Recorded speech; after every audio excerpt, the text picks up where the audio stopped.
Buenos días. Muchas gracias a la Fundación Carlos de Amberes por invitarnos a participar y organizar esta jornada, a las presidencias italiana y letona de la Unión por respaldar todo este proceso. Y bueno, vamos a hablar de algo tan sencillo como el futuro económico de la Unión Europea, que no deja de ser el futuro de la Unión Europea en su conjunto, ¿no? La Unión comenzó como un proyecto económico, básicamente se ha desarrollado como tal, y la crisis, que como todos sabemos empezó en Estados Unidos pero se contagió a Europa por su lado financiero, siguió como un dominó en cascada afectando a la economía, a la sociedad, a todo, nos ha afectado a todo. Tenemos dos sesiones para hablar de todo este proceso. En una nos vamos a concentrar más en las cuestiones puramente económicas dentro de la Unión. Vamos a pasar de lo macro a lo específico, vamos a pasar de las decisiones, del diseño de cómo está funcionando y hacia dónde va a funcionar la Unión en sus aspectos monetarios, fiscales, etcétera, pero también en cuanto a la educación, el empleo, la sostenibilidad, la innovación, cómo afectan estas variables, para en la segunda sesión mirar también cómo ha afectado esto a las otras economías que no son de la Unión, cómo nos están mirando y cómo está afectando a todo ese proceso. Para eso tenemos a personas que saben mucho del tema y que nos van a ayudar a entenderlo. En este momento a mi lado está Xavier Vidal-Foch, periodista del País, Xavier Prats-Monest, tenemos hoy muchos Xavier aquí, que es director general de Educación y Cultura de la Comisión Europea y ha sido ex director de Empleo también de la Comisión Europea, con lo cual combinamos esas dos variables. Tenemos a Carlos Álvarez, que es fundador y presidente de la Fundación INAXIS, una fundación que se dedica a temas de innovación tecnológica, muy vinculado también a cuestiones de sostenibilidad. Y tendremos a Guillermo de la Dehesa, en cuyo nombre me disculpo porque va a llegar más tarde, pero se incorporará en cuanto él pueda. Les hemos pedido a los participantes que se atengan a los 10 minutos para después poder tener una conversación entre nosotros y luego poder pasarla a ustedes. Así que, Xavier, por favor, la palabra es tuya. Hola, buenos días. Primero tengo que pedirles excusas porque no voy a tenerme al guión catastrofista, indignado e irritante, digamos que es norma en nuestra discusión pública y sobre todo si es sobre un tema europeo. La cuestión es hacia dónde caminamos, hacia una Europa de más cohesión o de la desigualdad. Y entonces, claro, para saber dónde caminamos me gustaría antes decir, caminamos en relación aquí, de dónde partimos, ¿no? Y como llevamos en este invento aproximadamente casi 30 años, convendría ver por qué tenemos los problemas que tenemos. Y los problemas que tenemos creo que vienen fundamentalmente de 4 vectores. Europa, la Unión Europea, que es la única Europa realmente existente, ha logrado superar, yo diría que un punto milagrosamente, cuatro grandes envites, ¿no? Algunos de ellos bastante insospechados. El primero, quizá, las situaciones de gran conflicto, incluso de guerra en sus zonas limítrofes, de los Balcanes a Libia y estos días en Ucrania. Tenemos bastantes ejemplos, no hay que extenderse mucho sobre esa cuestión. La segunda, una globalización que ha dado una gran cantidad de oportunidades, pero que ha sido, digamos, al mismo tiempo ha generado unos cuantos problemas. Ha sido una globalización que se ha hecho de forma irregular y descompensada, digamos, financiera, pero no, por ejemplo, fiscal, que ha permitido la emergencia de unos países emergentes que han hecho un nuevo tipo de competencia, con una presión sobre el estado de bienestar y el modelo social de la Unión, que ha supuesto un vaciado adicional al que ya supone la comunitarización sobre las competencias del Estado-Nación sin suficiente sustitución, y digamos que ha cambiado el nivel, la dimensión y el paradigma de los problemas y las soluciones europeas. Es decir, ya no hay prácticamente problemas europeos que no puedan que puedan solucionarse enteramente a nivel interno europeo, sino que tienen siempre una pata, una dimensión, un vector, una consecuencia, una necesidad de pacto a nivel internacional, y de ahí la importancia de incrementar el papel de la Unión como actor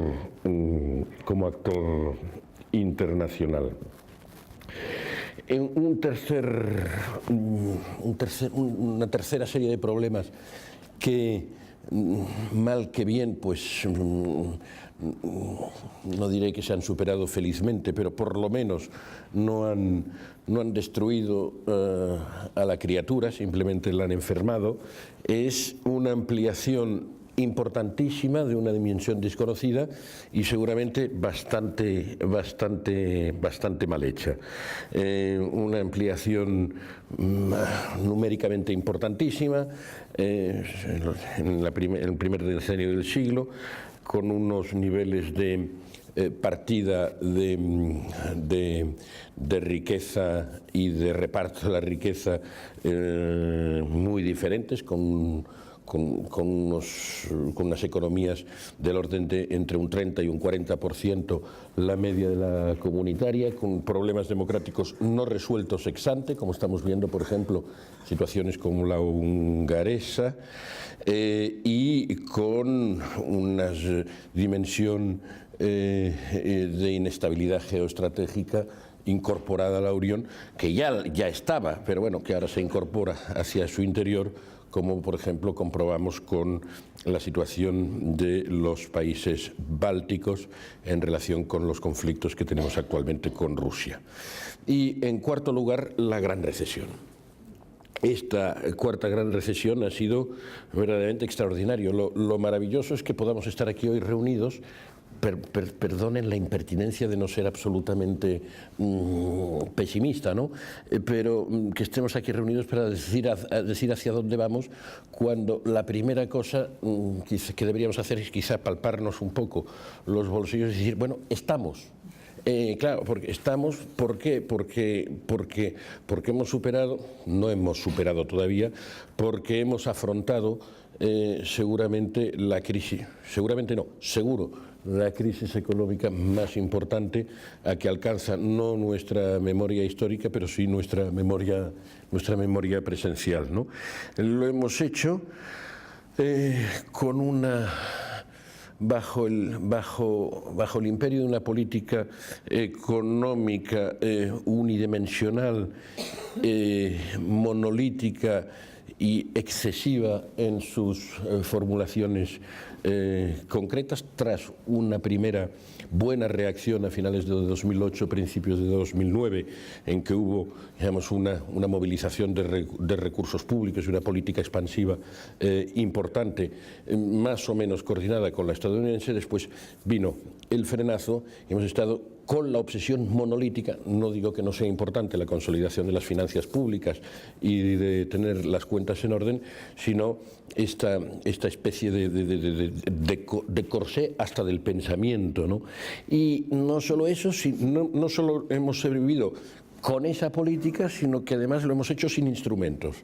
El Tratado de Lisboa prácticamente no añade más que alguna coma y alguna conjunción copulativa al Tratado de Maastricht en lo que refiere a la Unión Económica y Monetaria. Por tanto, empezamos el 2008 con lo mismo que teníamos en 1992, que era una moneda y un banco central, también, digamos, pensado restrictivamente y gestionado restrictivamente, solo en torno a uno de los objetivos que tiene, falsamente el único, porque tiene otros más, aunque sea el principal, que es el de la lucha contra la inflación.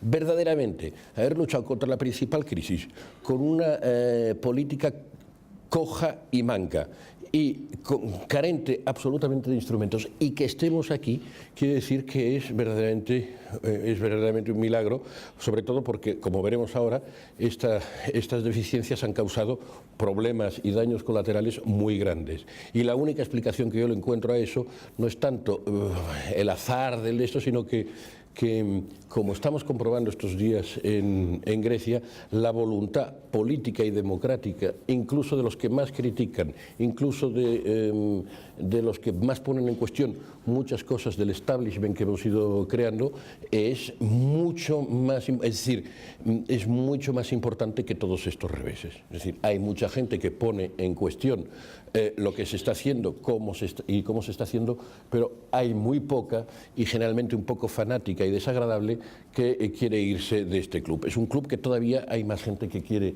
entrar que la que quiere irse. Y lo extraordinario es que en esta época de crisis hemos rellenado institucionalmente algunos de los elementos que estaban, en fin, cuando venga Guillermo ya lo desarrollará mejor, pero algunos de los elementos que nos faltaban justamente para constituir una verdadera unión económica y monetaria. Éramos casi una unión monetaria y ahora empezamos a ser bastante una unión económica y monetaria, desde los fondos de rescate, los tratados fiscales, un esbozo de unión presupuestaria a través del semestre europeo, el two-pack y el six-pack y todas estas technicalities, la unión bancaria, con todos sus defectos y con todas sus cosas, en fin, toda una serie y sobre todo las nuevas funciones del Banco Central Europeo. Por tanto, estamos vivos. Esto es algo importante. Claro, esto no es suficiente, porque estamos vivos malheridos. Estamos vivos malheridos porque tenemos una fragmentación económica y financiera creciente.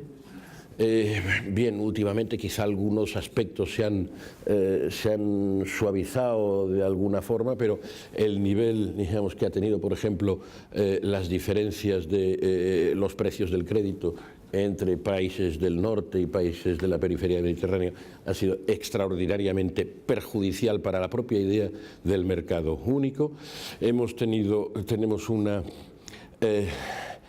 ruptura de la cohesión social. No puede ser que haya una cohesión social cuando en un país, digamos, el paro se rebaja al entorno del 5%, como es el país líder, y en otros se supera el 25%. Esto no es comestible, no es digerible, no es serio y además es insuficiente todo lo que se haga en este sentido.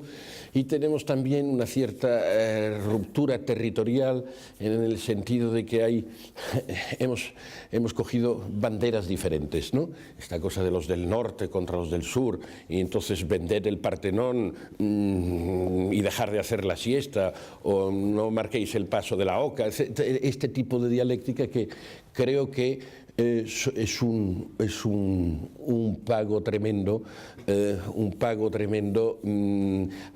por una factura mal distribuida de esa misma crisis. Y digamos, los niveles de pobreza, los niveles sí, claro, es que en España, por ejemplo, en los últimos 6 o 7 años hayan aumentado 3 millones de personas las que están en el umbral de la pobreza. Claro, nosotros no lo notamos mucho porque siempre estamos en el centro de nuestras ciudades y con nuestras corbatas, pero a verlos, haylos, ¿no? Entonces, esto es bastante catastrófico. Último punto, si me permites todavía 2 minutos, que es el siguiente, que además de todo lo que hemos hecho en este año, ¿qué estamos haciendo o qué está haciendo la Unión? Y va bien o va mal orientada en estos últimos meses. Yo creo que está iniciando levemente, todavía sin la decisión necesaria, sin la determinación suficiente y sin la voluntad suficientemente explícita, de hacer un cierto giro en sus políticas económicas y complementar aquella unidimensionalidad con otras. Creo que el mejor ejemplo de esto es el discurso del presidente del Banco Central Europeo en Jackson Hole el 22 de agosto, en el que habla de hacer un policy mix diferente diferente, en que habla por primera vez un banquero central, todo un discurso de 20 páginas sobre el empleo y sobre la demanda. Pues los banqueros centrales solo sabían hablar de la oferta, lo que parecía.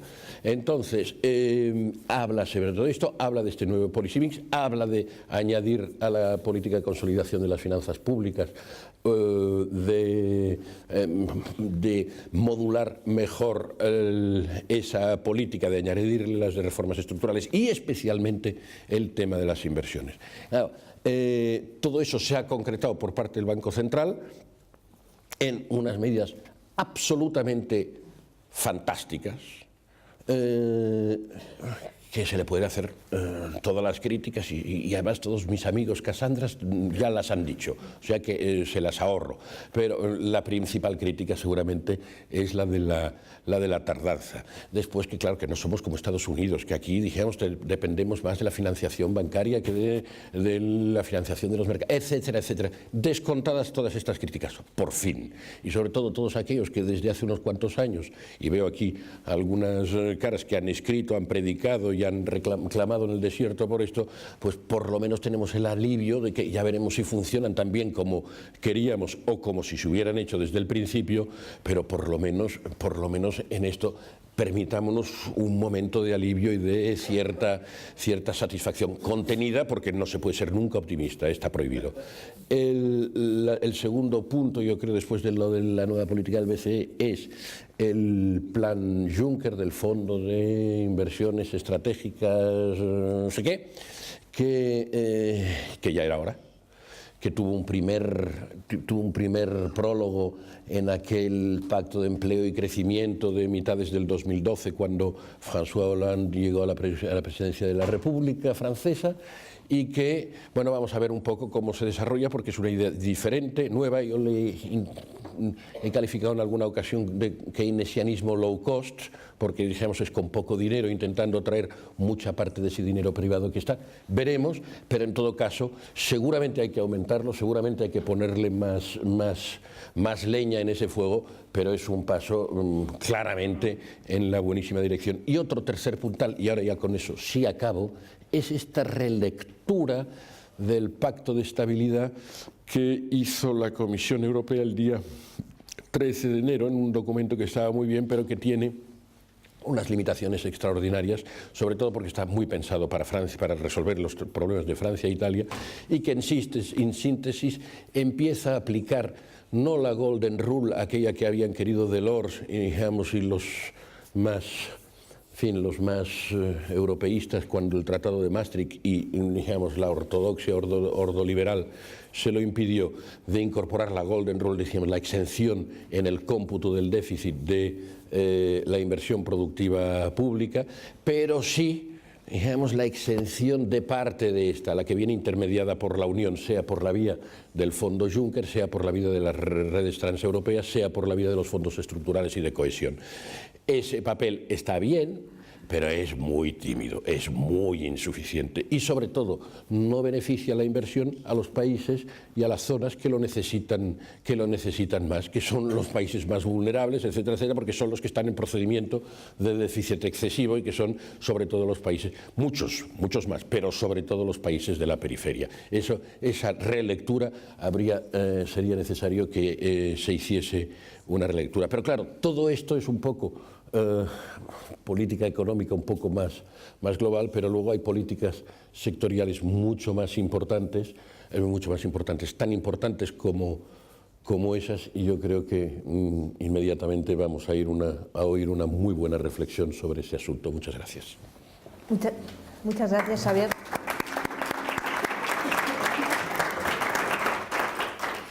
Gracias primero por introducir, aunque tímidamente, el elemento del optimismo en un entorno en el que nos encanta la autoflagelación, o sea que no está mal oír otro tipo de discurso. Yo quiero hacerte una pregunta muy breve que luego repetiré al resto, porque has hecho un repaso a cómo ha reaccionado la Unión a lo largo de toda esta crisis. Hemos atacado más o menos rápidamente en las cuestiones del corto plazo, ha habido una serie de rescates, esas inyecciones de dinero que comentabas, ha habido una serie de medidas que van al medio plazo, con todo ese rediseño de mecanismos, herramientas, etcétera, etcétera.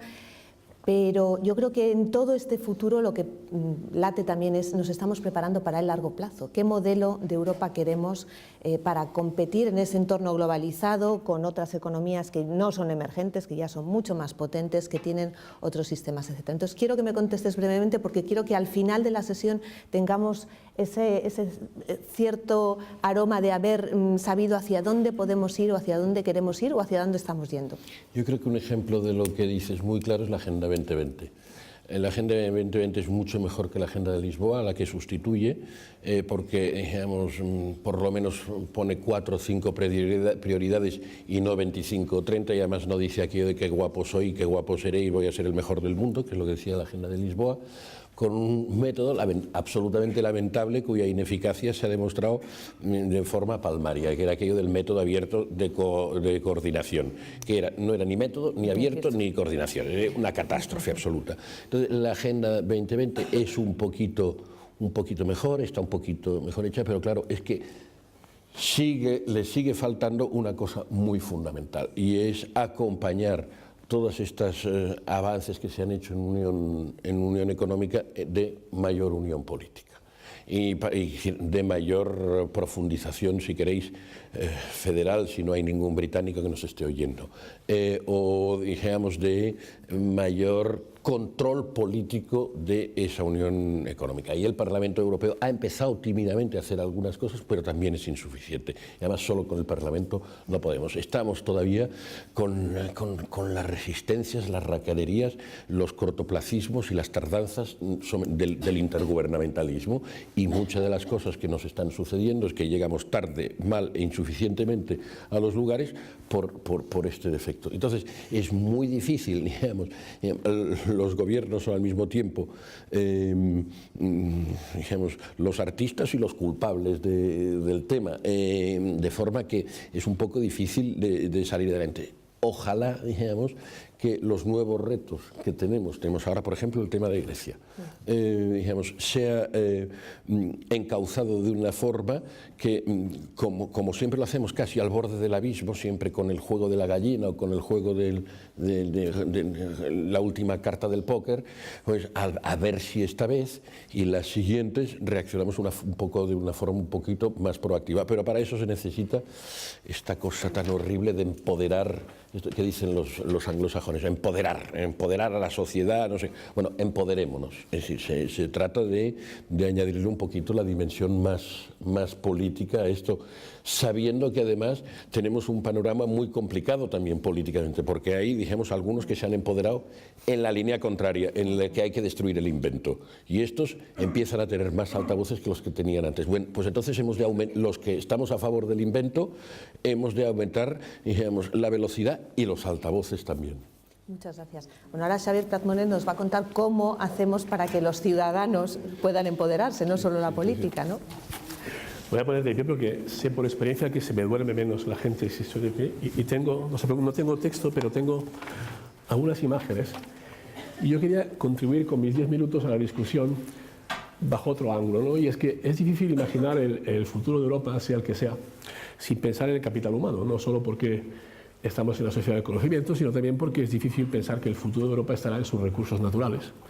Y también es difícil hablar del futuro de Europa sin hablar de capital humano si nos concentramos en la desigualdad, ¿no? Porque una de las realidades económicas que menos frecuentemente se citan es que hay una relación inmediata y negativa entre desigualdad y crecimiento. Es decir, los países que más desigualdad tienen crecen menos. Y lo interesante es que la razón por esto es que cuando un país tiene más desigualdad, invierte menos en la educación de sus ciudadanos con menos recursos. Así que, tanto para mirar el futuro de Europa como para mirar cómo resolver el problema de la desigualdad, hay que mirar el conocimiento, el capital humano y la educación. Y yo lo que quería hacer es mirar cómo la combinación de demografía, cambio demográfico, globalización y tecnología, 3 factores que han impactado la banca, los medios de comunicación, la música, ¿no? Cómo impactan también la educación y qué significa esto para Europa. Así que empezamos por la demografía. Esto es una familia europea en 1915. No sé si lo veis bien, es una familia que, como podéis ver por sus caras, tenían una vida muy difícil. Por ejemplo, la esperanza de vida de todos esos individuos al nacer era de 35 años. Tenían muchos problemas, estaban a punto de entrar en un conflicto que iba a costar 30 millones de muertes, pero hay un problema que no tenían, y es la solidaridad entre generaciones. Aquí hay 11 personas, solo 2 generaciones, y está clarísimo quién trabaja para quién va a sostener a quién y quién va a garantizar el futuro de quién. Esto es una familia europea en 2015. Es cierto que no es una familia media, pero es una familia plausible. Como podéis ver, están todos muy bien alimentados, están sonrientes, tienen mejor cuidado, tienen mejor sanidad, tienen mejor vida. Este bebé, si ha nacido este año y es español, tiene una esperanza de vida hoy de 85 años, no de 35. Pero hay un pequeño problema, y es la solidaridad entre generaciones. Es decir, ¿quién va a sostener a quién? Y esto es una visión un poco más específica sobre España, del significado de esto, ¿no? Esto es España, la pirámide demográfica en 1955. Hace apenas medio siglo, la pirámide demográfica española todavía parecía relativamente saludable, la base es bastante amplia, pero lo que quería decirles es que la parte alta de la pirámide es muy chata. Es decir, en 1955 en España apenas había personas con más de 85 años. Esto es España en 2020, y lo que podéis ver no solo que se estrecha la base, o sea que hay la boa constrictor que está en la tripa de esa anaconda de la pirámide, está subiendo, sino que además la parte de arriba sube. Y lo interesante es que ahora no solamente hay muchísima gente en España entre 85 y 100 años, sino que esa es la porción de la composición demográfica de España que más crece y más rápidamente. Y esas 3 cifras de arriba, no sé si adivináis qué significan, pero creo que conviene retenerlas, porque eso significa que en España, en 1950, el 90% de la población tendrá o bien menos de 16 años o bien más de 65. Lo cual significa que con la tendencia demográfica actual habrá un español de cada 10 que estará en lo que hoy llamamos edad de trabajar. Lo cual tiene muchas implicaciones, pero sobre todo en lo que a mí me interesa hoy discutir, es que eso tiene una implicación extraordinaria sobre el esfuerzo de productividad que habrá que hacer en todos los segmentos de la población para que nuestras sociedades sean sostenibles. Bueno, si eso era la demografía, ¿qué pasa ahora con la globalización? Yo quería darles un par de información sobre lo que es la distribución global del talento. Esta es una fotografía de lo que era el mundo en el año 2000, a principios de este siglo. Esa es la población entre 25 y 34 años que tenía un título universitario. ¿Veis? No sé si lo veis, había 90 millones de personas en el mundo aproximadamente, y la distribución, fíjense, ya había el 17% de la población mundial en esa categoría eran estadounidenses, y la misma proporción eran chinos, 10% japoneses, 10-12% rusos, 3% españoles. Esto es lo mismo en 2020. China representa prácticamente 1/3 de la población mundial con ese tipo de edad, 25, 34 años y una carrera universitaria. Ya son 200 millones de personas en el mundo que tienen esa característica. España ya está en el 1%, Japón ha pasado al 4%, es la consecuencia de su composición demográfica. Y lo interesante es que si les diera la misma tabla para el 2040, no me atrevería a darles cómo se repartiría el queso, pero lo que sí les puedo decir es que en 2040 habrá no 90 como en el 2000, no 200 como ahora, sino 400 millones de personas que tendrán un título universitario y estarán entre 25 y 34 años. Y como sabemos que, contrariamente a lo que se pensaba hace apenas 30 años, es el capital que sigue al talento y no al revés, esto nos tiene que hacer reflexionar sobre lo que significa para Europa, la importancia para Europa de fijarse en la distribución mundial del talento, es decir, crear, retener y atraer talento. Así que demografía, globalización y ahora la tecnología. La tecnología es interesante, ¿no? Porque esto es una idea de lo que ha cambiado el mundo, ¿no? Con la tecnología. Esto es un hospital, un quirófano francés en 1915. Va a estar muy ocupado, porque Francia perdió 1.700.000 personas muertas en la guerra y más de 4 millones de heridos. Ese hospital, bien, imagínense al cabo de un siglo. Ese es un quirófano en 2015, podría ser el del Hospital del Mar de Barcelona, el de cualquier hospital de aquí, ¿no? Cojan ustedes a un cirujano de 1915 y trasládenle a este quirófano y verán que lo único que puede hacer es barrer el suelo. Porque la tecnología, la ciencia, la colaboración, etcétera, ha cambiado tanto que no sería capaz de reconocer el quirófano, ¿no? Miren ahora una clase en 1915. Y verán que era un lugar triste, ¿no? Donde aquí se ve muy bien cómo la letra con sangre entra. Es un sitio donde hay un montón de niños mirando a ver un profesor ahí que enseña, y miren qué diferente la clase en 2015. O no, ¿verdad? Porque es una clase más alegre. Hay niñas, o sea que es mixto, cosa que es buena noticia para todo el mundo. Hay más color, se ve que el ambiente es más relajado, pero si ustedes cogen un maestro o una maestra de 1915 y lo llevan a esa clase, es decir, a la mayoría de las clases de Europa hoy, ese maestro, si le da el libro adecuado, podrá empezar a enseñar inmediatamente. Reconocerá la clase, sabrá lo que está haciendo y tendrá la misma idea que en 1915 de lo que es la educación. Es decir, un profesor que hace que pasen sus notas desde su cuaderno hasta el cuaderno de los estudiantes sin que interfiera ningún esfuerzo de inteligencia por parte de nadie. Eso es lo que ha sido la educación en un siglo. Es decir, ha cambiado muy poco. Ha cambiado, pero es muy chocante la lentitud del cambio de la educación comparado con la rapidez del cambio en cualquier otro ámbito. Y esto no es España, no es el país con la educación retrasada, no. Oxford. En Oxford hay evidencia de que se empezaron a dar clases en 1096. En 1096. Bueno, las mujeres pudieron ser parte de la facultad en Oxford, pudieron enseñar en Oxford de primero derecho a partir del 7 de octubre de 1920. O sea, costó prácticamente 1000 años. Y hubo una cuota de mujeres entre los estudiantes de Oxford del 25%, y no podía haber más de un 25% de estudiantes mujeres hasta 1957. Así que sí que hay cambio, y cambio positivo, pero ha tardado bastante. Igual que en España, como en el resto de Europa continental, en el año 55, con esa pirámide demográfica, solo el 10% de la población española tenía un título universitario. Hoy estamos por encima del 40%, 43%. Es fantástico, pero es lento. Así que la pregunta interesante es, ¿la educación va a sufrir el mismo tipo de tsunami que ha sufrido otros aspectos de nuestra sociedad? Yo creo que sí. Lo que pasa es que no sabemos muy bien dónde va el tsunami, y con esto quería terminar con algunas consideraciones. Eso es una clase. Los que estén lejos les parecerá que es una clase normal, como la que hemos visto antes, es decir, estudiantes sentados en un pupitre, hay algún ordenador.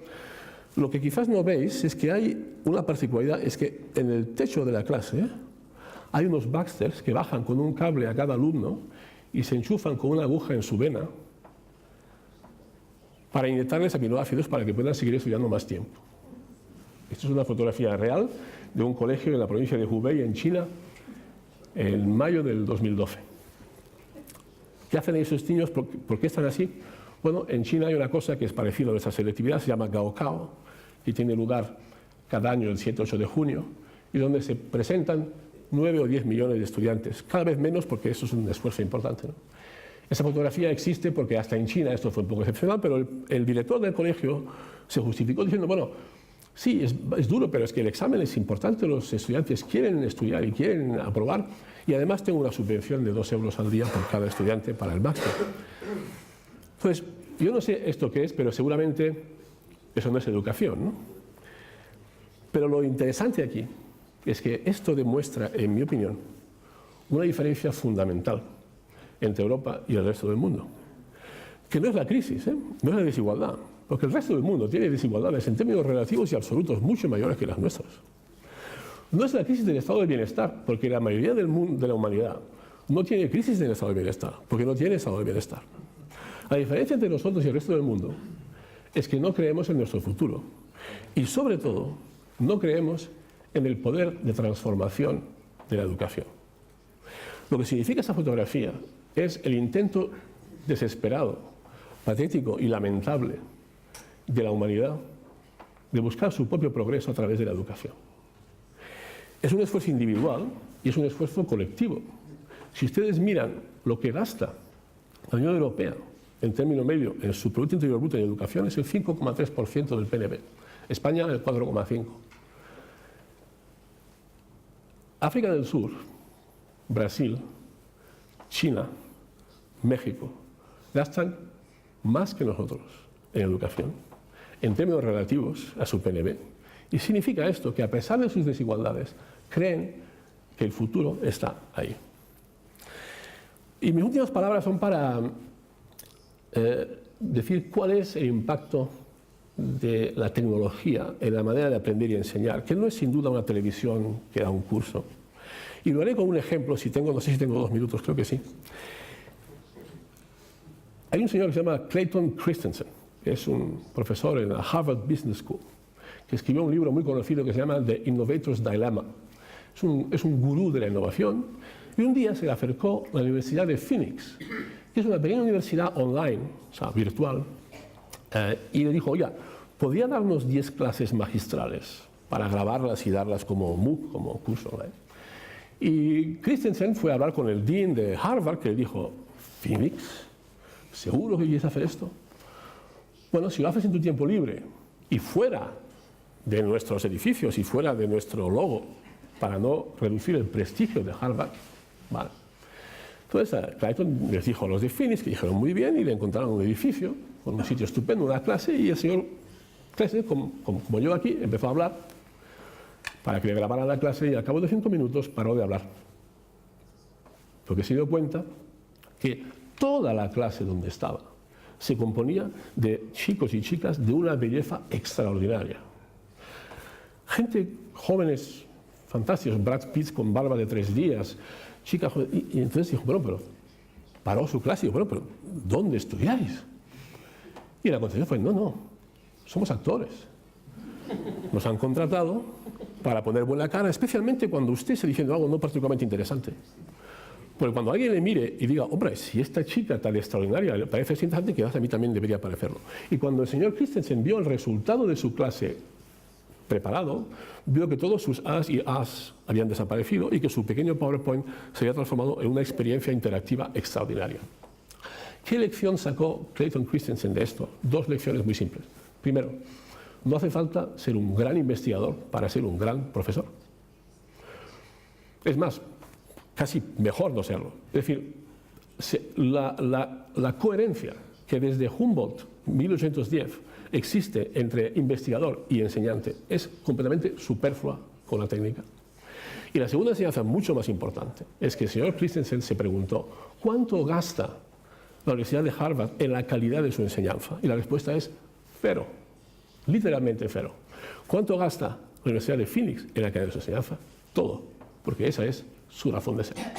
¿Esto qué nos dice? Nos dice que lo que cambia con la tecnología no son cursos online, no son pequeñas lecciones en un televisor, es el business model de la educación, es la manera de enseñar y aprender. Y es sobre todo lo que entendemos por conocimiento. El conocimiento, contrariamente a esas clases, no es la transmisión de información, sino es la manera en que la información se transmite de manera colaborativa en redes cada vez más complejas, en situación de incertidumbre.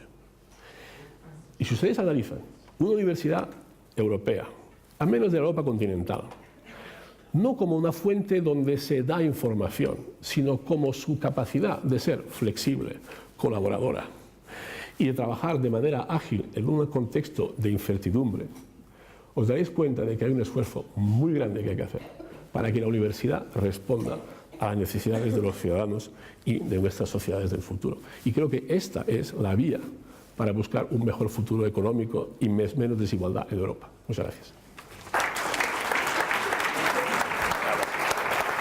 Se me olvidó.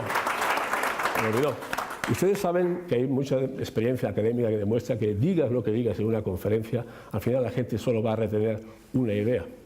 Y la idea que me gustaría que retuvieran para el futuro de las políticas económicas y del futuro de nuestros hijos, tal es esta.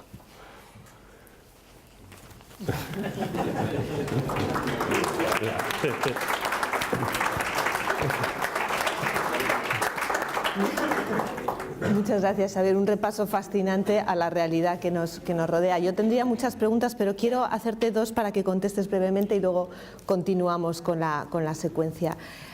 Has descrito muy bien el impacto de la educación superior en la demografía europea, pero buena parte de esos problemas de desigualdad que estamos viendo ahora tienen que ver precisamente con aquella parte de la población europea que no tiene esa formación. Antes ha mencionado el consejero italiano el programa puesto en marcha para la reindustrialización de Europa, pero ¿cómo logramos a este corto y muy medio plazo cubrir ese desfase, ¿no?, entre toda aquella población que ahora mismo está desempleada porque trabajaba en unos sectores, el país más emblemático para eso es claramente España, ¿no?, en sectores con baja formación, etcétera, que tienen un futuro inmediato por delante? Esa es una pregunta. Y la segunda tiene que ver con otro factor fundamental de la educación y del trabajo, que es la movilidad. Salían esta semana unos datos de que entre los estudiantes Erasmus había un 30% menos de paro que entre otros estudiantes universitarios. Desde luego el Erasmus se pone siempre como el mejor ejemplo de programa integrador de Europa, aquel que más ha contribuido a formar realmente ciudadanos europeos. ¿Qué más se puede hacer dentro de Europa para fomentar esa movilidad? Bueno, en los 45 minutos que tengo para responder a esta pregunta, a la primera, para responder de manera muy simplista, creo que lo importante, sobre todo en un país como España, es dejar de tener un debate público donde parece que cualquier relación entre el mundo de la educación y el mundo del trabajo es una forma de prostitución. Yo creo que una cosa es que la educación esté al servicio de la empresa, que no debe estarlo, y otra cosa es crear estudiantes, crear personas que tienen quizás mucha o poca educación, da igual, pero que la educación que tienen, poca o mucha, no pueden utilizarla en su vida diaria. Ese es el problema que tenemos en la sociedad. Y sobre la segunda pregunta, la movilidad. Bueno, eso es un poco como la movilidad de Erasmus, en fin, no debería ser yo quien critica Erasmus, ¿no?, lejos de ahí, ¿no?, pero simplemente tener una idea de proporción, ¿no? Erasmus atañe a 5 millones de estudiantes dentro de 4 años. Ha sido un aumento del presupuesto del 40% y estoy orgullosísimo de eso. Pero hay que ser conscientes de que Erasmus pasa como con Oxford, ¿no?, que no sabes muy bien si Oxford está lleno de personas que aprenden muchísimo y salen como genios, o si el proceso de selección hace que la gente que llega a Oxford le da exactamente igual que haya un chimpancé enseñando, porque ya tiene la capacidad de aprender solos. Naturalmente exagero. Quiero decir con esto que es verdad que hay un porcentaje de empleabilidad mucho más alto en la gente que hace un Erasmus, pero yo creo que en gran parte eso es debido a que la actitud y los conocimientos premios y probablemente también la situación familiar de las personas que hacen un Erasmus es más favorable que la media. Pero eso no le quita nada a la importancia de mayor transparencia y mayor internacionalización de la educación. Y lo que quiero decir es que una de las oportunidades que ofrece la tecnología es que la internacionalización se puede hacer en casa. Mire, en una universidad como la española o la italiana, tengo un caso de Italia. Hace unas 2 semanas hablé a la conferencia de rectores de las universidades italianas y una cosa que hay que decir, porque es conocido y que no depende del dinero sino de la voluntad, es que entre el año 2007 y 2013, desde la crisis, el 94% de las promociones académicas en la universidad italiana se hicieron dentro de la misma universidad. Eso se puede remediar, por ejemplo, obligando a cualquier persona que sale de la universidad a no poder enseñar en esa universidad antes de haber enseñado en otra. Y eso no es una cuestión de dinero, eso es la razón por la que la universidad americana se convirtió en transparente y eficaz al principio del siglo XX. Quiero decir con esto que la movilidad es muy importante, pero es un elemento de una manera de ver el futuro de la educación y de ver que en la educación necesitamos no competición en sentido de mercado, pero sí competitividad en el sentido de búsqueda de la excelencia, ¿no? Muchas gracias. Bueno, ahora Carlos Álvarez nos va a contar cómo afecta la ecología, la sostenibilidad, la búsqueda de una sociedad diferente en ese diseño del futuro de Europa. Carlos, por favor. Bueno, primero muchas gracias a la Fundación Carlos Amberes por organizar este debate en el que estoy aprendiendo mucho y por tener la osadía de invitarme, ¿no? Cosa que no sé si ha sido un acierto. Cuando uno está el tercero en una secuencia, después de 2 intervenciones tan interesantes, aparte del honor de estar aquí, está el reto de decir algo relevante, ¿no? Voy a intentarlo y voy a intentar hasta cierto punto provocar, con una mirada complementaria a lo que a las dos intervenciones anteriores con las que básicamente, por otro lado, estoy de acuerdo, ¿no? Un primer mensaje es el tiempo, no digo el tiempo meteorológico de hoy, sino el tiempo. La dimensión temporal es muy importante, la dimensión de la escala temporal. Cuando hablamos de economía, automáticamente y casi sin darnos cuenta, nos situamos en escalas de corto plazo. Normalmente en los telediarios e incluso en los diarios, una de las informaciones esenciales de la economía, de la marcha de la economía, es la información bursátil, ¿no? Lo que ha pasado con las bolsas hoy, más cortoplacista que eso no hay nada, ¿no? Y pues uno de los mensajes que quería dejar, tiene mucha razón Xavier, hay que intentar dejar por lo menos un mensaje, bueno, veré al final con cuál me quedo, pero el primero es: cojamos una visión más de largo plazo. Básicamente lo contrario de lo que hemos hecho hasta ahora. Es decir, llevamos navegando en estos ya 7 años de crisis con visiones a corto, actuando en muchos casos como bomberos porque es que se nos hunde el euro, etcétera, etcétera. No voy a detallar más. Y en realidad lo más urgente paradójicamente es pensar a largo plazo. Si adoptamos una visión de más largo plazo, vemos, por ejemplo, y se pueden analizar muchos indicadores, pero miremos, por ejemplo, lo que ha pasado con el PIB de ciertas zonas o países relevantes entre 2004 y 2014, 10 años. Un ciclo de 10 años en el que, por cierto, hay mitad de expansión, mitad de crisis.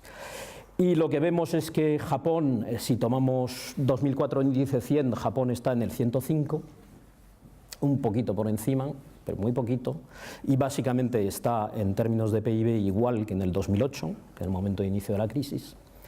La zona euro está en el 107 respecto a 2004 y prácticamente en el mismo punto que en el 2008.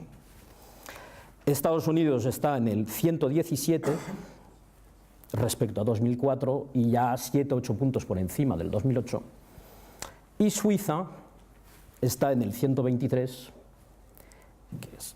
es decir, crece bastante más incluso que Estados Unidos.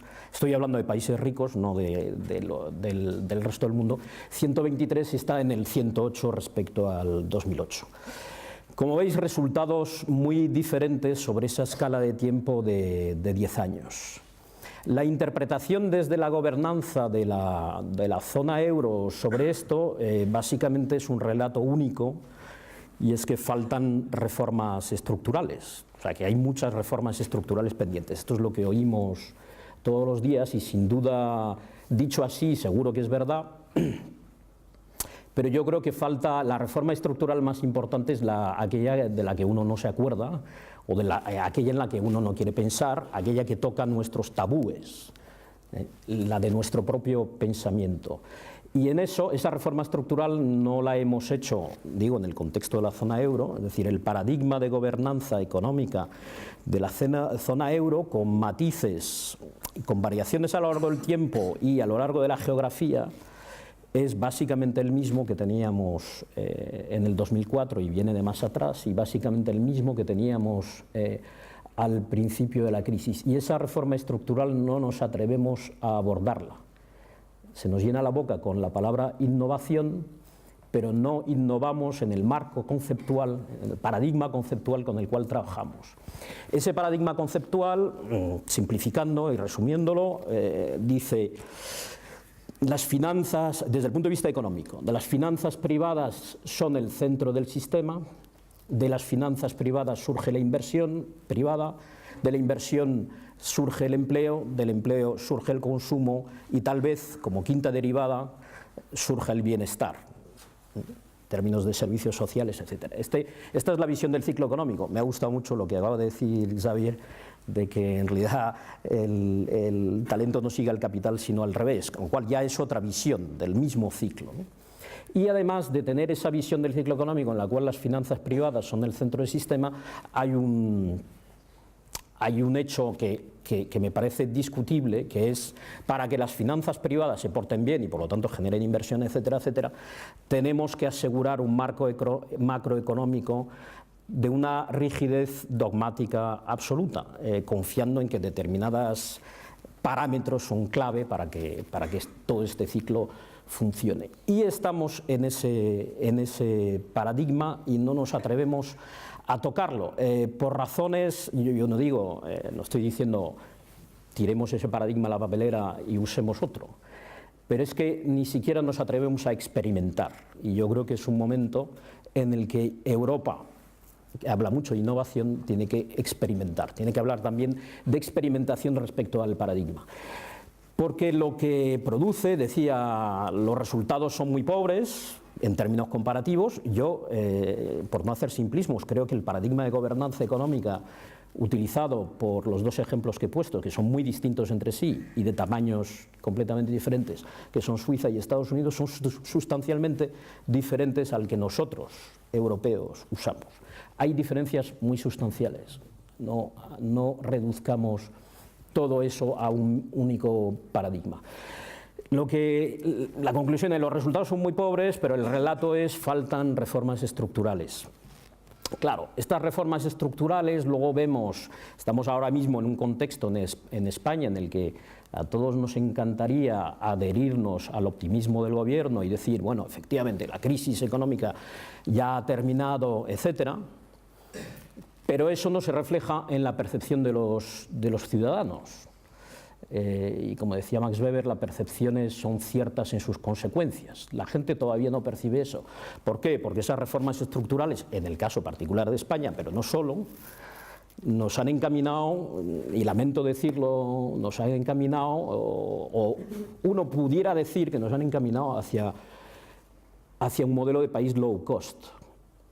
Hacia un modelo de país low cost a nivel micro, seguramente te asustaría ver los sueldos que a día de hoy cobran titulados españoles muy cualificados, con qué nivel de sueldos encuentran trabajo, si es que lo encuentran en el mercado de trabajo.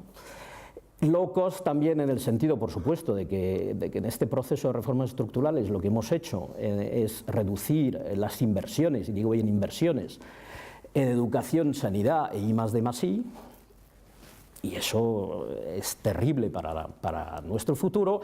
Y modelo low cost en que en todo este proceso no hemos hecho algo que hubiera sido imprescindible, que sigue siendo imprescindible, que es mejorar la calidad de nuestros procesos. Procesos políticos, procesos económicos, procesos institucionales. No nos hemos preocupado de este tema. Lo que planteo desde una perspectiva todavía más larga es que necesitamos, como mínimo, prestar atención a otro paradigma que podemos llamar, y de hecho es el nombre de una iniciativa financiada por la Comisión Europea, que podemos llamar transición socioecológica, y cuyo origen intelectual se remonta a muchas décadas atrás, hace ya 40 años o un poco más, que el Club de Roma y otras instituciones y otros actores, por cierto, muy europeos, con impacto y con visión global, pero muy europeos, dijeron: nuestro modelo de desarrollo es insostenible y en particular es incompatible con el ecosistema. Mi interpretación, porque los marcos de interpretación son esenciales, es: lo que hemos visto en estos 30, 40 años, y en particular estos 10 años de crisis, es que en los países ricos, alimentar el crecimiento, el puro crecimiento, el crecimiento del PIB, ha requerido una cantidad muy sustancial de financiación, de endeudamiento, de manera que una buena parte de ese crecimiento, y eso lo sabemos en España, fue artificial, ¿verdad?, con la burbuja inmobiliaria. Y el problema del endeudamiento, además, es que consume, un endeudamiento excesivo, consume el menos renovable de todos los recursos, el menos renovable a secas, que es nuestro tiempo futuro. Y lo estamos consumiendo de maneras extraordinarias, endeudándonos para crecer. Aquí hay algo que no va, y tenemos que atrevernos a experimentar con otros paradigmas muy diferentes, para los cuales una de las palabras clave es desacoplamiento, decoupling. Desacoplamiento entre la prosperidad, el bienestar y la deuda financiera, Si estamos alimentando el bienestar con deuda, nos estamos condenando nuestro futuro.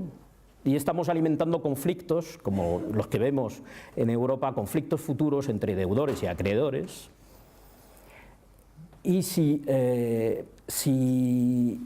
no hacemos el desacoplamiento, no solo entre prosperidad, bienestar y deuda, sino entre bienestar, prosperidad y consumo de recursos no renovables, pues lo que estamos alimentando es la crisis ecológica que vendrá de múltiples maneras. Vendrá, digo, el futuro es, y debo corregir, ya está, ya tenemos aquí.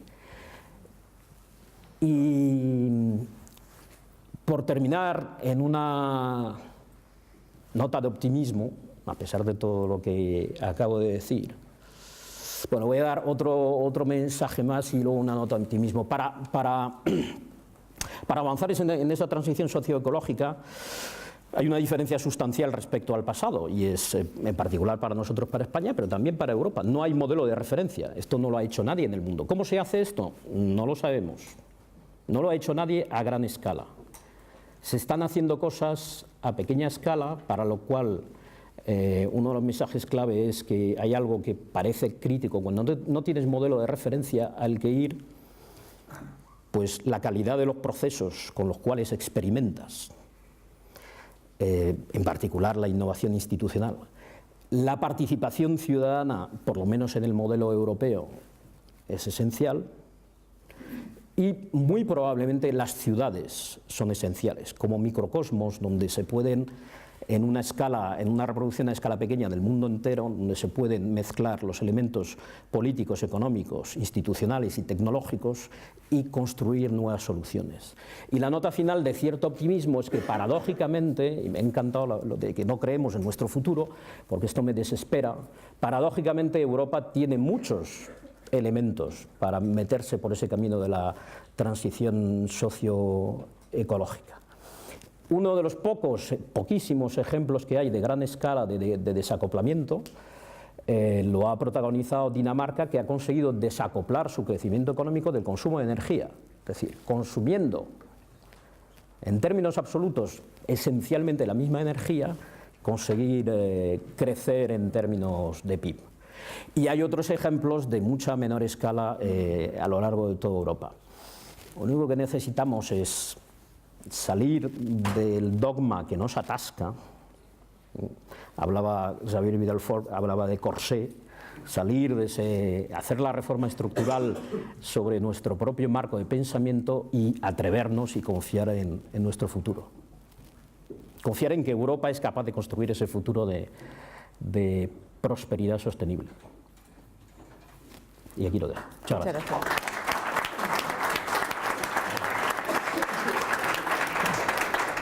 Damos la bienvenida a Guillermo de la Dehesa, pero antes quiero hacerle una pregunta a Carlos en relación a lo que acaba de decir, y es si ves, has puesto ejemplos específicos, el de Dinamarca ahora mismo, fuera también, pero si ves algún movimiento desde las instituciones, porque al final estamos hablando de gobernanza, que pueda llevar a ese cambio de paradigma. Xavier mencionaba antes la Agenda 2020. La Agenda 2020 ha sufrido un cierto parón gracias a la crisis también, ¿no? Hubo cierta ralentización. No sé, Carlos, si tú ves que hay ese caldo de cultivo para avanzar en este sentido, o es una reflexión intelectual que puede llevar en algún momento algo más.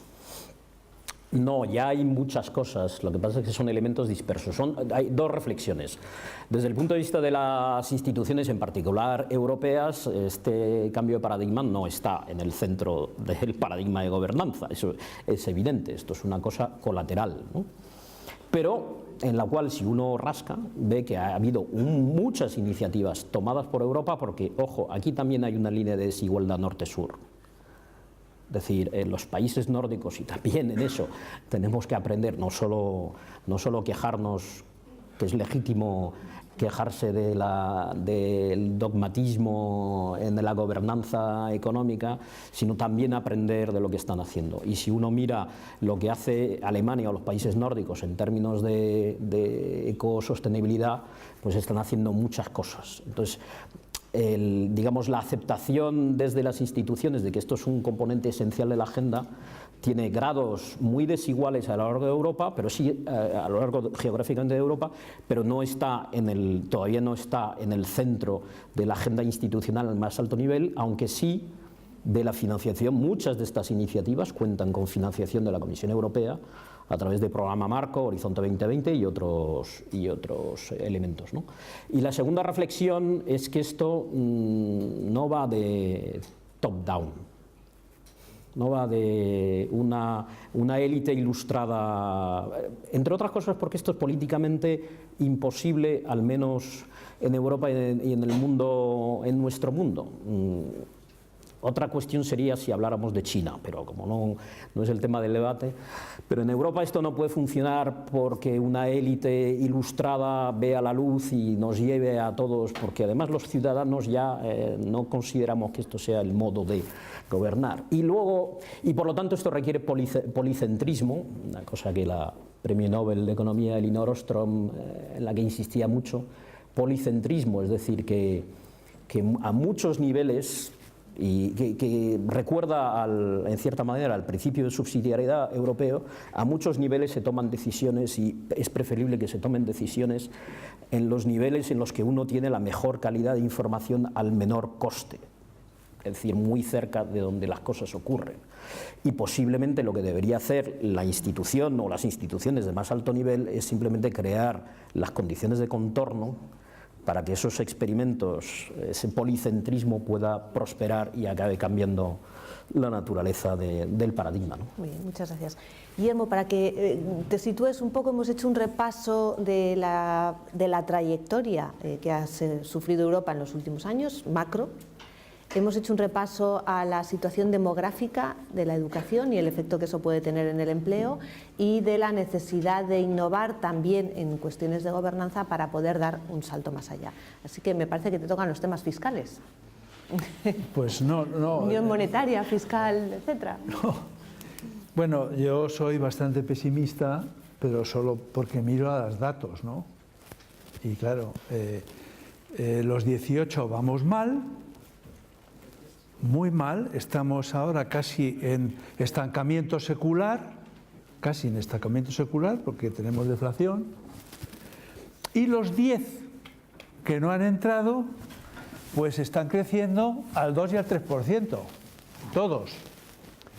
Y nosotros, y con una tasa de inflación normal, y nosotros con deflación, tenemos un problema tremendo. Porque claro, en un área monetaria óptima, que no lo somos, pues tiene que haber política fiscal y política monetaria, y solo tenemos monetaria.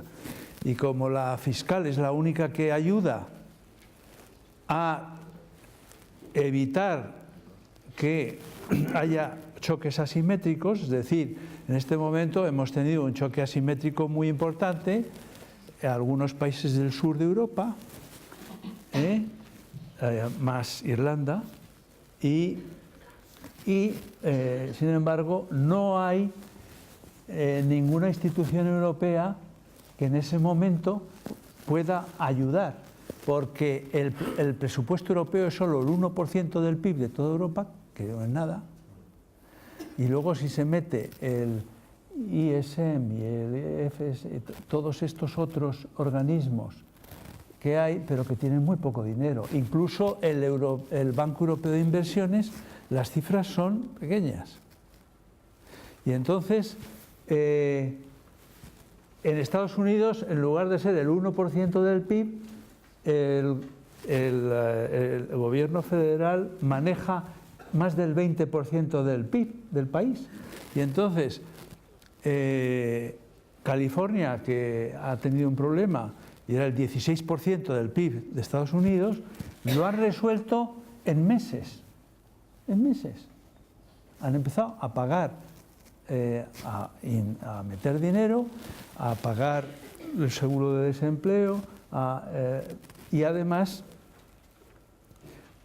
en cuanto han empezado a meter dinero, el gobernador de California, que pagaba con pagarés a la gente porque no tenía dinero, los bancos lo descontaban al face value. Entonces, aquí esto no existe. Y entonces tenemos, y es más, lo que es peor aún, es que tenemos un superávit por cuenta corriente. ¿Por qué? Porque nosotros, ¿cómo vamos a tener? Porque los países que están bien no aumentan su demanda interna. Para que nosotros podamos, porque nosotros vendemos el 70% de todo dentro de la Unión. Y los países que están bien, como no aumentan su demanda interna, notablemente Alemania, pues entonces no podemos exportar a Alemania. Pero nosotros exportamos a Portugal más que a toda América Latina. Es una locura, porque el euro nos ha hecho que exportemos dentro del euro sin riesgo de cambio.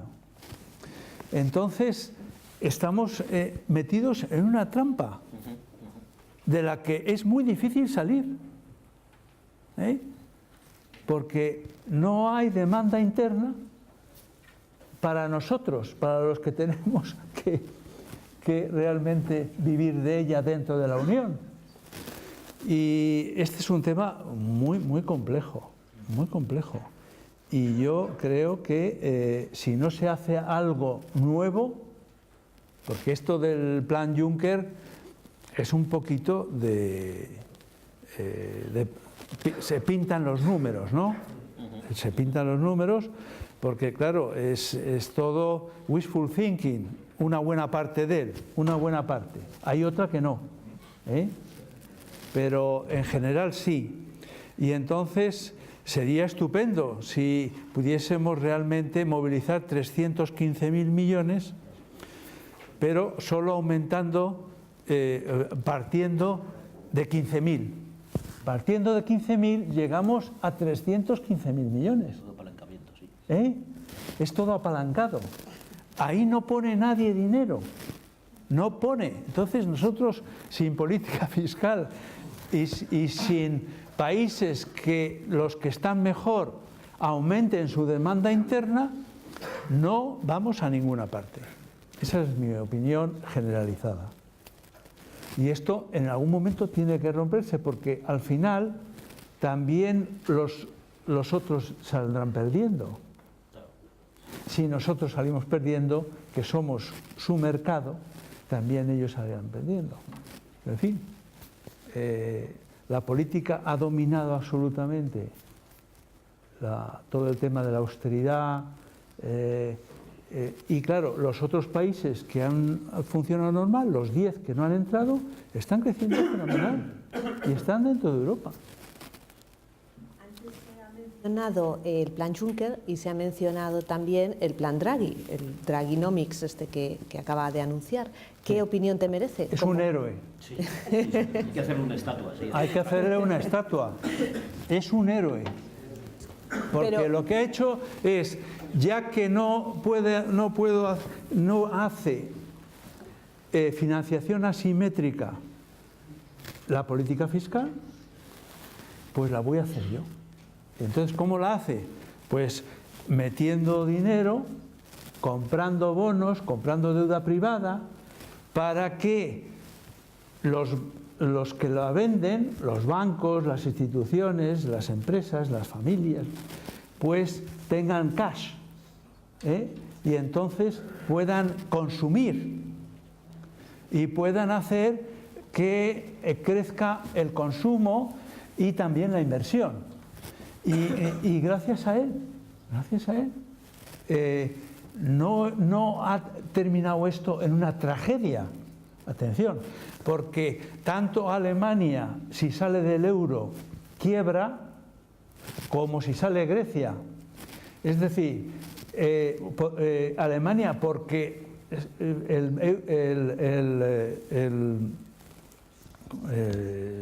el marco se apreciaría de una manera tan tremenda, y como ellos exportan muchísimo dentro de la zona euro, pues tendrían un problema gordísimo. Tendrían que vivir de su propia demanda interna, que hasta ahora no han vivido.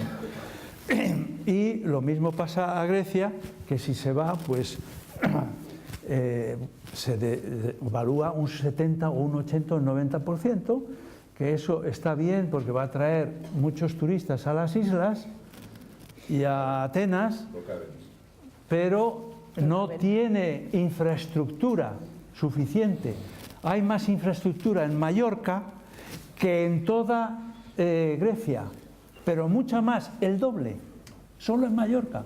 Entonces, tiene un problema monumental. Solo una ruptura salimos todos perdiendo.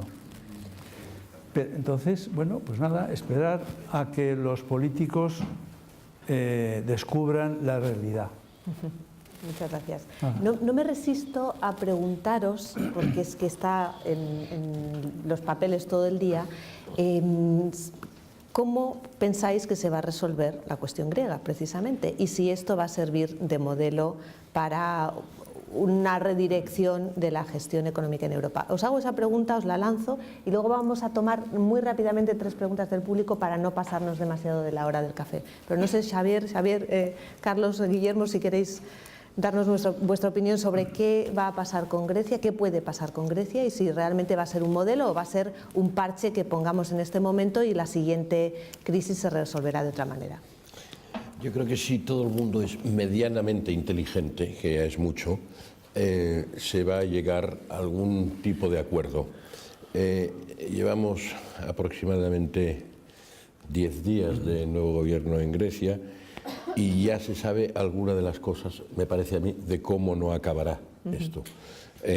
Sabemos que esto no va a acabar en una quita y creo que el nuevo gobierno griego, que ha removido muchas aguas y eso es interesante, pero ya sabe que eso no es aceptable ni siquiera para los gobiernos que con más cariño le han recibido y que no le han tratado como un apestado, sino como a un socio, que es como hay que tratar a la gente, ¿no?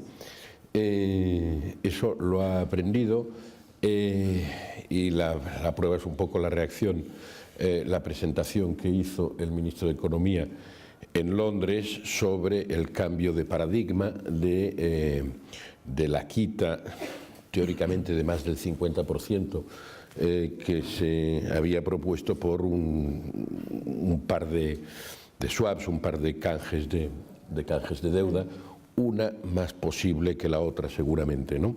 Es igual, no sé si esa será la fórmula o no será la fórmula, pero digamos, si todo el mundo va entrando en unos planteamientos un poco más realistas y poniéndose un poquito más en la piel del problema del otro, se llegará, digamos, a una solución que tiene que ser generosa con Grecia, que tiene que compensar alguna de las facturas sociales excesivas que ha pagado Grecia y que tiene que ser muy a la europea, es decir, que tiene que ser muy suficiente para que la ciudadanía griega, que está tan soliviantada y tan colocada, digamos, en colocar las responsabilidades en otros, inversamente, especularmente de lo que sucede en otros países, que también se la colocan todo a ellos, que esta ciudadanía tenga algunas satisfacciones,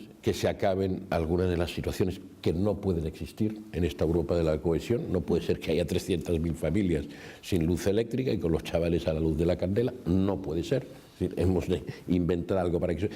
Y no es tan caro. No son 7 puntos del PIB, que eso me parece un poco excesivo, el planteamiento que hacían de Tesalónica, pero sí hay algunos puntos de esos que se deben resolver.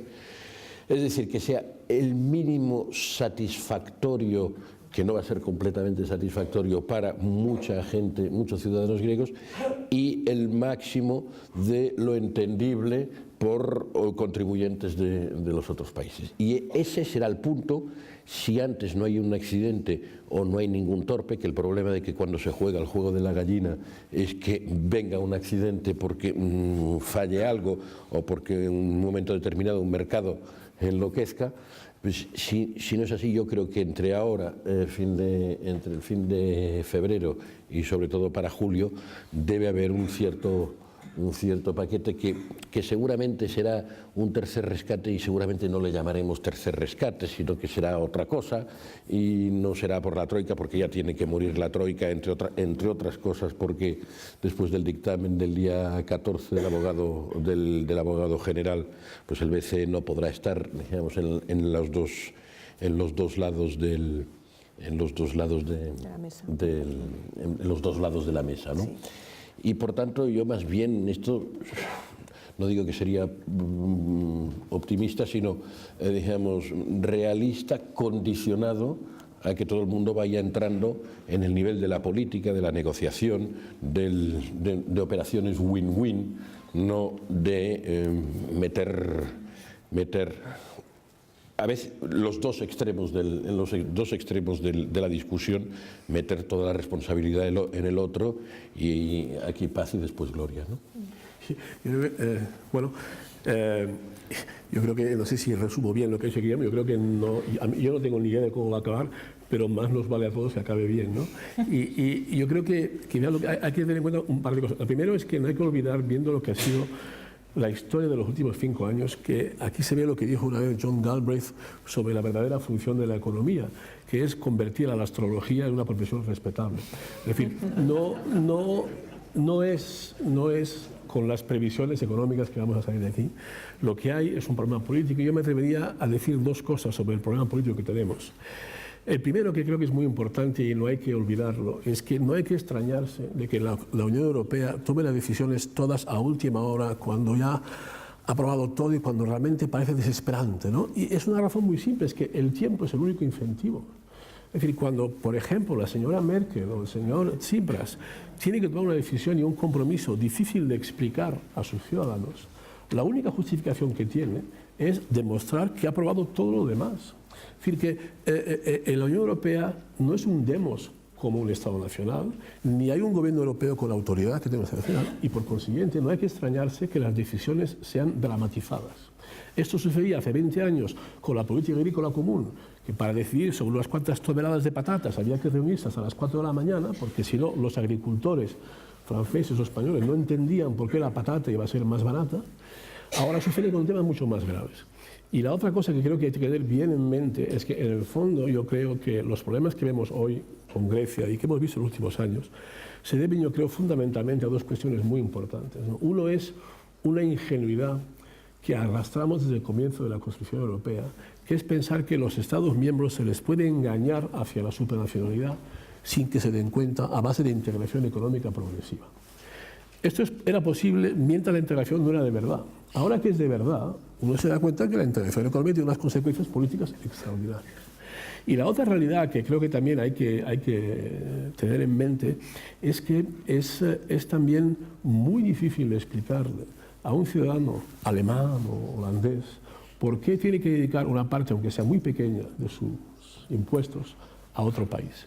Esto en abstracto se entiende, pero un país que tradicionalmente es un receptor neto del presupuesto comunitario, por pequeño que sea, y cuando en España, en el fondo, por mucho escepticismo que haya, en el fondo la Unión Europea se asocia con una carretera donde hay una marca que pone FEDER, no nos damos cuenta de lo difícil que es para la clase política, que no la clase económica, para la clase política europea de los países contribuidores netos, convencer a sus ciudadanos. Entonces, es tan difícil pedirle a los griegos que reduzcan todavía más que un 25% su riqueza, que pedirle al ciudadano alemán que entienda el esfuerzo de solidaridad.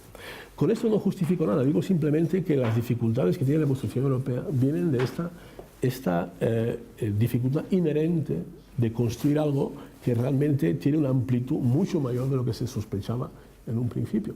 Y hoy se ve muy claro la ingenuidad de tener una unidad monetaria sin unidad fiscal.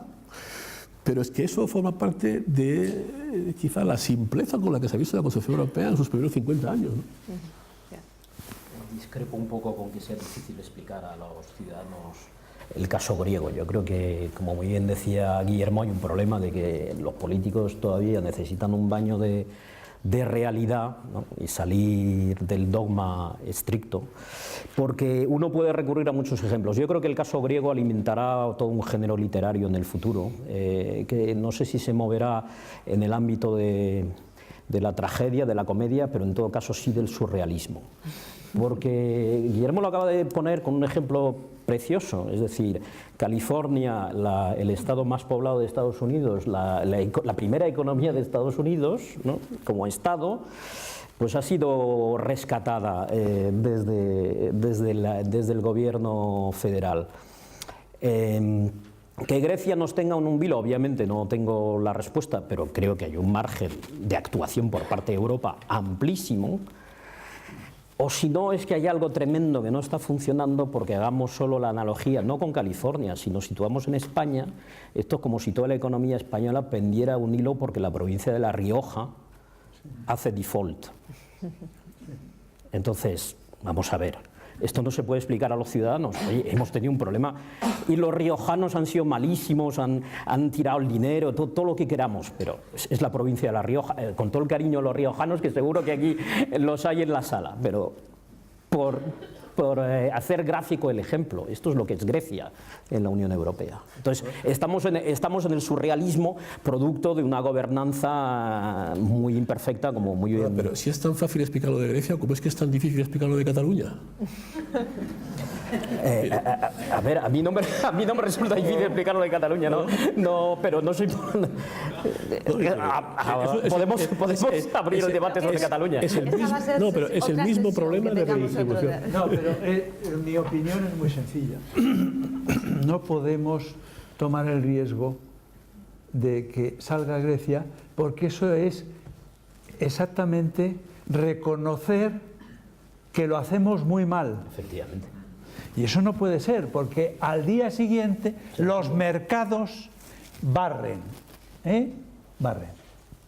y alguno más va a caer al día siguiente. Entonces, no podemos arriesgarnos. Aquí todo es un ten con ten, de llevarte al extremo, y luego, pues al final, no puedes correr ese riesgo y tienes que ayudarles.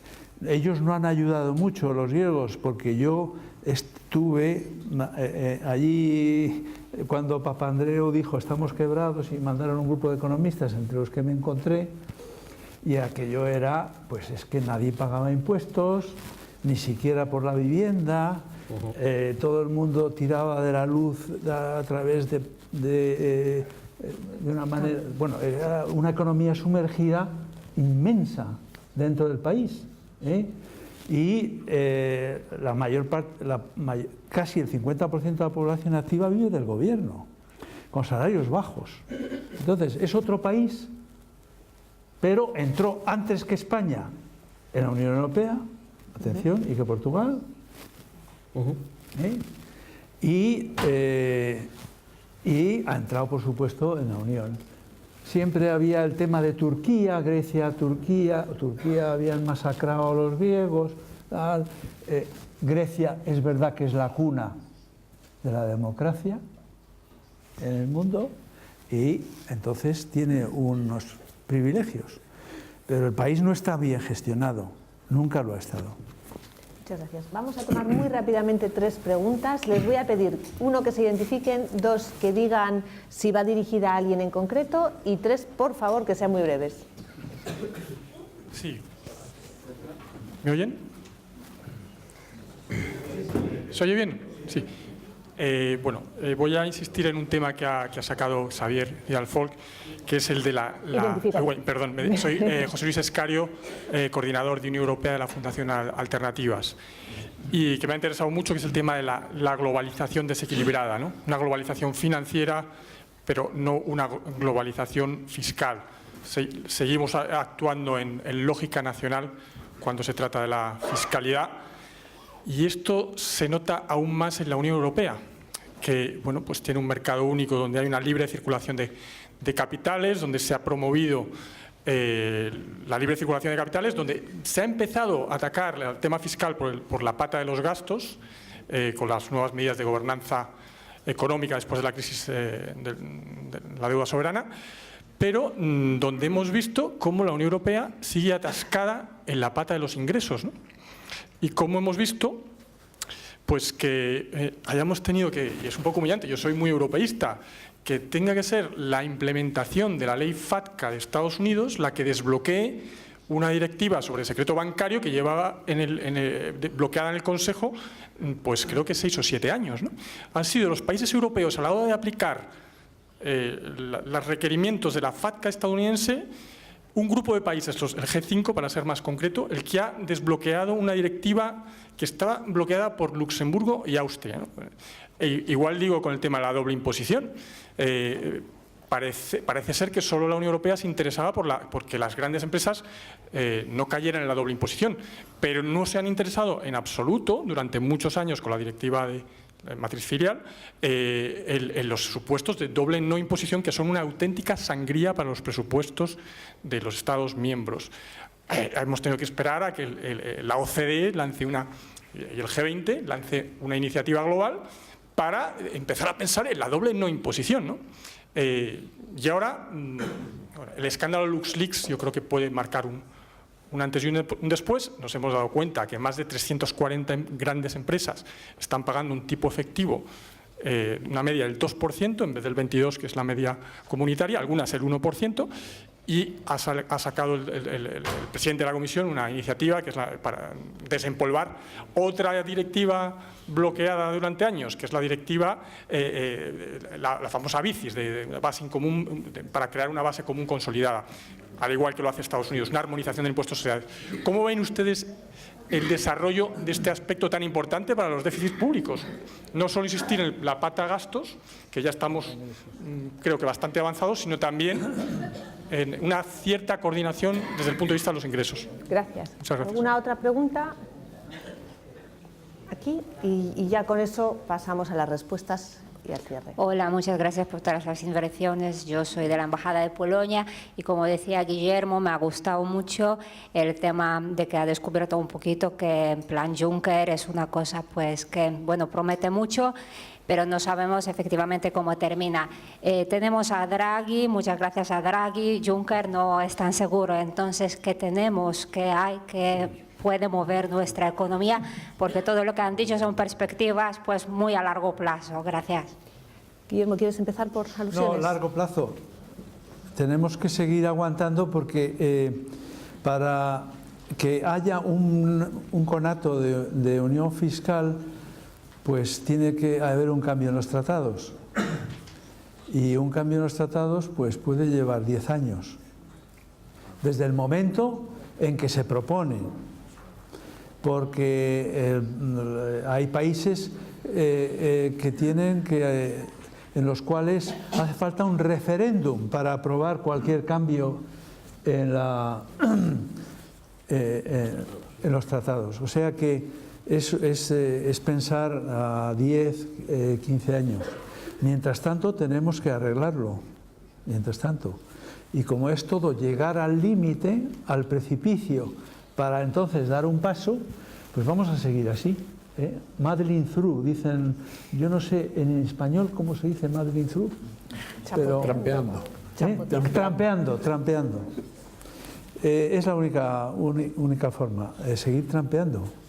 Pero es verdad que es un problema muy serio. ¿Queréis añadir algo? Sí. Estoy muy de acuerdo. Estamos en un Frankenstein. No puede ser, digamos, que la primera directiva a la que hacía referencia, no la última, la primera estuvo 14 años para aprobarse, la de intercambio de información. No puede ser. Mientras, en cambio, ahora ya por el semestre y por el Tupac y todo esto, la Comisión tiene competencias para examinar y devolver proyectos de presupuesto. No puede, aquí hay una disfunción muy grande y, digamos, para armonizar no un impuesto, sino la base de un impuesto, bueno, vamos a tardar la intemerata. Ahora bien, no sé si es necesario esperar una reforma de los tratados, en cuyo caso, muy largo no me lo fiáis. A lo mejor por la vía de una cooperación reforzada se pueden hacer cosas, a lo mejor por esa vía, por una cooperación reforzada de la eurozona. Entonces estamos un poco en el tema de la voluntad política también, de avanzar políticamente sobre el control democrático del avance de la unión económica, que es lo que hablábamos. Ni siquiera creo que fuese imprescindible llegar a compararnos con los Estados Unidos. Guillermo, has hecho una comparación que está muy bien, porque sobre todo porque a uno le despierta, ¿no? Que es presupuesto contra presupuesto. Pero claro, el mecanismo jurídico de la Unión por el cual el último juez de Bollullos del Condado tiene que aplicar el derecho comunitario ya te saca mucho aparato de la administración. Por tanto, solo que pudiéramos aspirar a duplicar o a triplicar el presupuesto comunitario, podríamos hacer 100.000 cosas más, y mucho más interesante que subvencionar cebollas, ¿no? Pues los temas de educación, la I+D, etcétera, etcétera. Y luego he visto que, digamos, que el escepticismo incluso crece en Polonia. Esto me preocupa mucho, porque si dijéramos la España del Báltico está escéptica, no iremos a ninguna parte. Vamos a ver, demos un poquito de confianza. Luego, la única manera de luego reclamarles es que les demos un poquito de confianza de entrada. A ver, señor Juncker, a ver en qué da el fondo este. Es verdad que es una cosa nueva, pero es que también hay elementos nuevos y presunciones nuevas. Hoy hay dinero privado corriendo por el mundo en busca de colocación más o menos digna y que no sea negativa, así. Entonces, si eso se puede movilizar incluso con un apalancamiento importante inicial, que no quiere decir que sea el definitivo en cada uno de los proyectos, vamos a comprobarlo. Y si no funciona, vamos a pedirles a nuestros gobiernos que pongan más dinero, porque ellos lo han apoyado, han dicho, este es nuestro presidente, esto es nuestro plan, lo aplaudimos. Bueno, pues si no acaba de funcionar y hay que apalancarlo más, vayamos luego a nuestros gobiernos a decir, oye, que no basta. Pero no digamos de entrada no, porque si decimos de entrada no, luego ¿qué decimos? Guillermo quería contestar algo. No, se están dando pasos, porque recordad que el presupuesto europeo en la gran mayoría se dedicaba a la agricultura, a mantener el campo. Y entonces, como los ingresos son del IVA, se saca dinero de las familias que tienen un mayor porcentaje de consumo en su renta, que son las familias más pobres, y entonces se trasladaba ese dinero a la política agrícola común, que fundamentalmente financiaba a los terratenientes. O sea, que era una cosa así realmente dramática. Eso ya se ha reducido bastante, ahora ya solo es el 40% del total del presupuesto europeo. 40, me han dicho. La última vez que lo he visto he dicho 40, pero vamos o menos. El 40 va hacia el 38. 38. Bueno, pues y entonces se pueden hacer muchas más cosas con el presupuesto europeo. Y como dices tú, hay un interés enorme. Prueba de ello es que en este momento, solo por lo que ha hecho Draghi, España, que es una contradicción en términos, estamos financiándonos en los mercados por debajo de lo que paga Estados Unidos. Hoy, nosotros nos financiamos más barato que Estados Unidos en los mercados. Entonces, bueno, esto Surrealismo. Surrealismo puro. Entonces, hay mucho surrealismo alrededor de esta situación. ¿Por qué? Porque hay una enorme cantidad de... como los tipos han estado tan bajos, y los fondos de inversión quieren dar una mayor rentabilidad a sus partícipes, pues lo que hacen es buscar, y por eso han entrado, en este último año, entraron en España 700.000 millones de inversión de fondos, parte en crédito, parte en participaciones, parte en inversión directa, porque hay muchísimo, hay que buscar rentabilidad, como sea. Muy brevemente. Sí, un apunte anecdótico para una capa más de surrealismo, porque bien, creámonos el plan Juncker, pero efectivamente sería una nota muy útil que además de la Comisión lo secundaran, put the money where your mouth is, ¿no? Que lo secundara con dinero los Estados miembros para inversiones.